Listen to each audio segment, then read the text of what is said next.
Hey there, I'm Erica Campbell and I'm a gospel singer. The verse of the day is Proverbs 11:24. It says, "There is one who generously scatters abroad, yet increases all the more.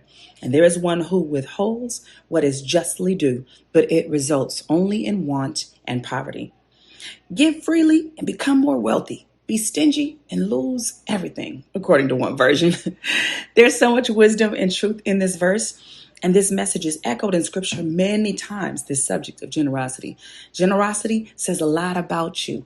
It says that you care about others and you trust God to supply your needs. It says you're a good steward over what God has blessed you with. See, we serve an amazingly generous God who liberally gives us things that we could never earn or deserve. And the more we try to live our lives like Christ, we should be more willing to give and share. Now, let's talk a little bit about the stingy ones. It also says a lot about you. It says that you're selfish, that you're afraid that you'll lose too much if you give too much. You're afraid that you won't be appreciated if you give too much, that everybody should just get theirs on their own.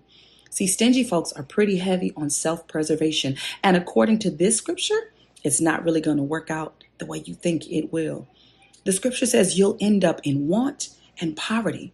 One version says you'll literally lose everything. If you never give anything to anyone, why would you expect anyone to give anything to you?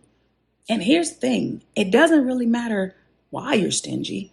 We have experienced the best example of generosity. That's Jesus giving his life on the cross, not only to save us, but to redeem us. See, believers, we should be the best givers on the planet. If you're stingy, it's time for a heart check. Here's what I want you to know.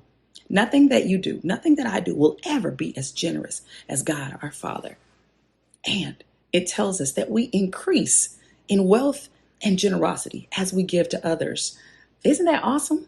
We're blessed only to be a blessing to others and not just to your friends and family. Don't limit yourself in that way. See, I want to be a conduit for God's goodness and mercy toward others, not a container, not a reservoir which holds the water and becomes stagnated, because there's a flow to generosity like water.